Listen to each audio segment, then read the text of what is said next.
Good morning, year six. I hope you're still well and getting ready now for your reading session. We're going to have a look today at Elements of Private Peaceful, Chapter 4, and we're going to start making some predictions relating to those elements as we read through them. I hope you're enjoying the story a lot so far. Just a point about it. One of the reasons for picking the text is that it's linked to World War One, and we need to try and start pulling in some of the events that are happening. So if you think about the relationship between the colonel and the boys, think about how do we have people like that now who have an estate and have people to live on it, or is that kind of relationship between the really rich person who's got lots of wealth from previous generations and the poorer people? Is that kind of relationship still there? So have a think about that, and you'll notice some of the links to the war as we go through the story. Okay. Um, Right, guys, then 27th of January today. So we're thinking successfully. We'll identify what the question is asking us. We'll think about how the text got suggestions within them about how events will unfold. We will also think about supporting our answers that we might have with evidence from, or possibly a quotation from the text. As I've said 2 or 3 times this week, please don't always think you have to do a direct quotation. Sometimes it's enough to show that you understand the text without actually saying, this says this here, this says this there. Okay, so try and give yourself the freedom to represent your knowledge in different ways, but just as you show your understanding.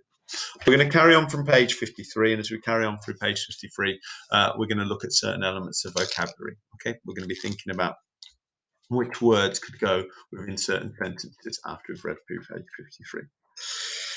Okay. So thinking about Molly and Charlie's relationship is starting to emerge more, and Tommy's starting to feel a little bit left out. Okay. I look forward all day to that long walk home. This is the end of page 52. And the day done, their other friends not with us, with the fearsome Mr. Munnins out of sight and out of mind for another day.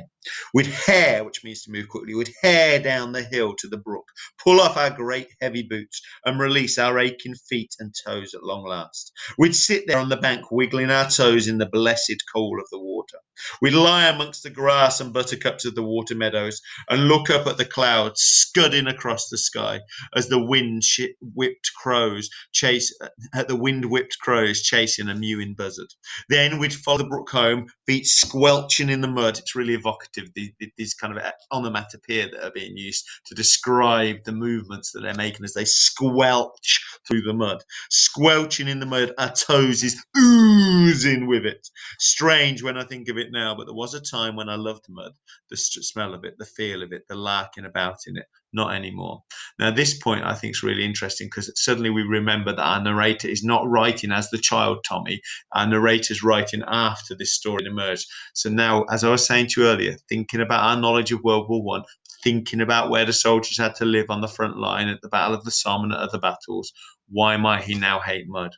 Then, quite suddenly, just after my 12th birthday, the last of the larking was all over. Charlie and Molly left school and I was alone.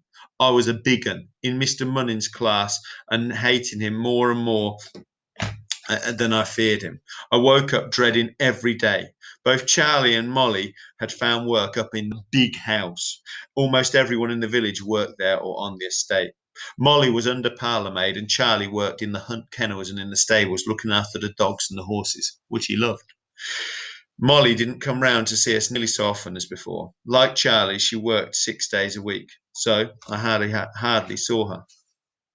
Charlie would come home late in the evenings, as father had before him, and he'd hang his coat up on father's peg and put his boots outside in the porch where father's boots had always been. Suddenly, now we're seeing this progression from Tommy being equal to Charlie now being almost like dad. The roles are starting to emerge, differences in roles. He warmed his feet in the bottom of them when he came in on the hot cold of a winter's day, just as father had done. That was the first time in my life I'd ever really felt jealous of Charlie. I wanted to put my feet in the oven and to come home from proper work, to earn money like Charlie did, to have a voice that didn't pipe like the little children of Miss McAllister's class. Most of us, though, I wanted to be with Molly again. So we can see now this changing in the relationships. Okay, we can see that is Charlie's becoming almost more distant to Tommy's perspective of himself. Which word do you think then could go in this sentence? The something boy was incredibly cold in the playground. Something about a boy, an adjective to describe a boy. I can see there within this first paragraph. The second word was within the second paragraph, so somewhere in this section. Regrettably, the boys had all been something too much. So it's going to be a verb that they're doing here, too much, and failed to complete their homework. What have they been doing too much? It's made them not complete their homework. Terrible children.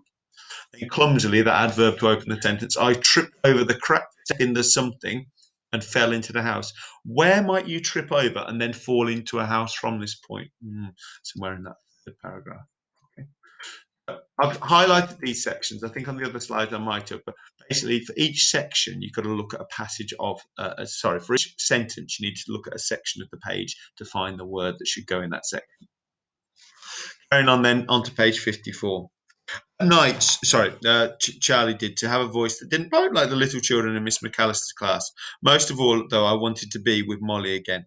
I wanted us to be a threesome again, for everything to be just as it had been. But nothing ever stays the same. I learned that then. I know that now. Again, he's reflecting back to this time from now the point of view of being an older person who's learnt lessons about how life emerges, how life changes. At nights, as Charlie and I lay in bed together, Charlie just slept, showing how tired Charlie is after his job now. We never made up our stories anymore. When I did see Molly, and it was only on Sundays now, she was as kind to me as she had always been, but too kind almost, too protective, more like a little mother to me than a friend. Again, her relationship's now changing. I could see that she and Charlie lived in another world now. They talked endlessly about the goings on and scandals up at the big house, about the prowling wolf woman. And it was around this time they dropped Grandma Wolf altogether and began to call her Wolf Woman. That was when I first heard the gossip about the Colonel and the Wolf Woman. Charlie said that they'd had a thing going for years. When he says a thing, it means that they'd had a relationship for years. Common knowledge, apparently. Remember relationship from our relative clause work. You see how our vocabulary can always link here. Heard the gossip about the Colonel and the Wolf Woman. Charlie said they'd had a thing going for years. Common knowledge. That was why the late Mrs. Colonel had kicked her out those years before. And now they were like husband and wife up there, only she wore the trousers. She wore the trousers. It's almost quite a sexist phrase. Historically, men were in charge of relationships. Sometimes it's still the case now.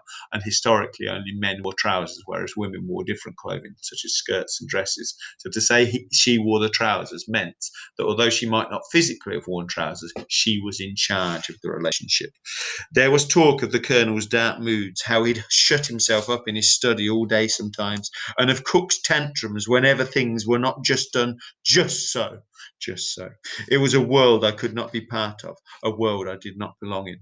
I tried all I could to interest them in my life at school. I told them about how we'd all heard Mrs. McAllister and Mr. Munnins having a blazing argument after he refused to light the school stove, how she called him wicked man.